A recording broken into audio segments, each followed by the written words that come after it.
Hello, what's up guys? Kamusta po kayo? Welcome back to my channel. Welcome back to the Abacadas. And kung hindi ka pa nakapag-subscribe, please click mo na po yung subscribe button and bell notification button para updated ka sa mga next videos na i-upload ko. So today is Friday dahil medyo busy tayo kanina. Hindi agad ako nakapag-video kaya ngayon after work.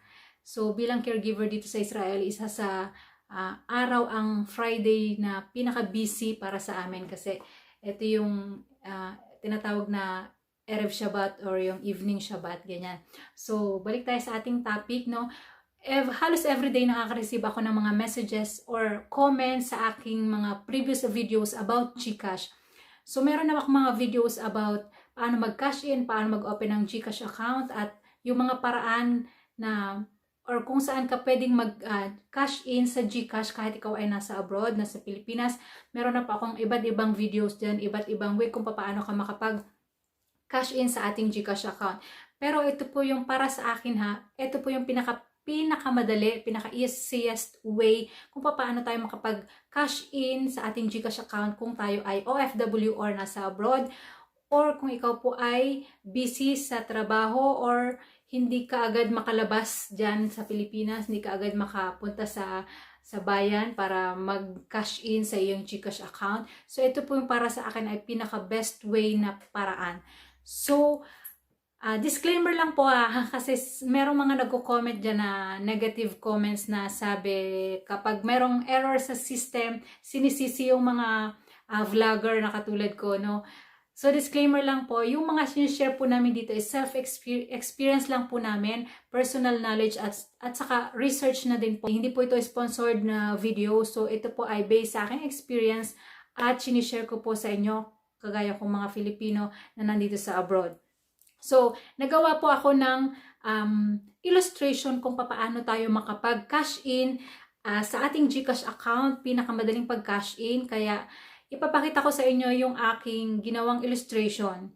Ayan. So, pakitapos na lang po yung videos para mas maintindihan nyo po yung ating way kung paano tayo makapag-cash in sa ating Gcash account, kung paano malagyan ng pera, paano lagyan ng laman, ganyan. Kasi kalimitan yan yung tinatanong sa akin. Sige po, simulan na natin. Ipapakita ko po sa inyo yung illustration na ginawa ko.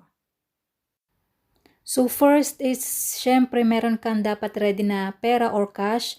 And then, second, punta ka sa remittance center dyan sa pinakamalapit na place mo sa iyong bansang kinaroroonan.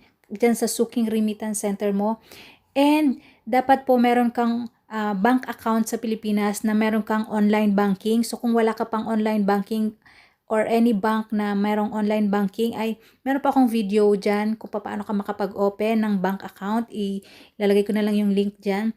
And then, once nakapagpadala ka na from remittance center to your bank account, to your local bank account sa Pilipinas na merong online banking, so immediately kahit at least 1 hour sa paghihintay, pwede mo na siyang i-check sa iyong online banking kung na-receive mo na yung pera na pinadala mo sa iyong bank account.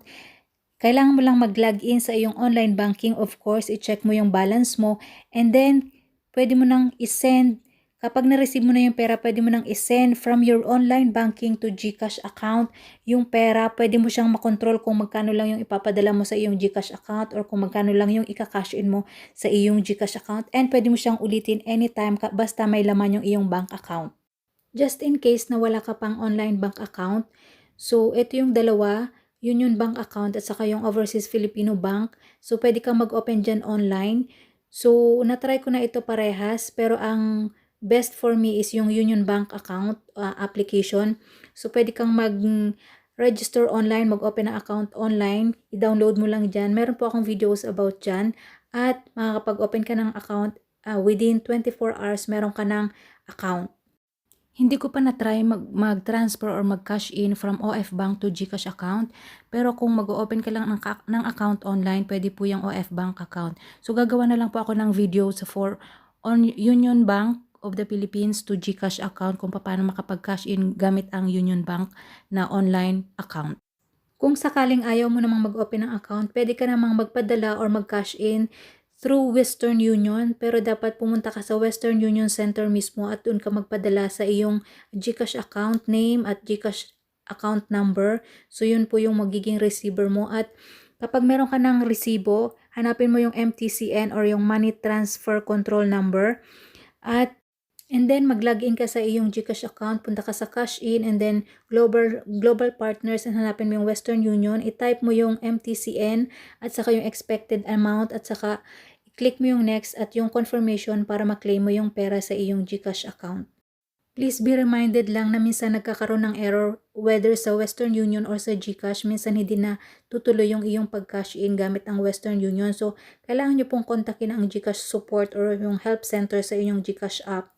Kung ako ang papipiliin, mas prefer ko po yung online banking kesa dito sa Western Union kasi minsan po talaga or kalimitan merong error sa pag-claim ng iyong remittance from Western Union to Gcash account. So, thank you so much for watching. Sana ay nakatulong po ang video na ito. Kung hindi ka pa nakasubscribe, please click mo na po yung subscribe button and bell notification button.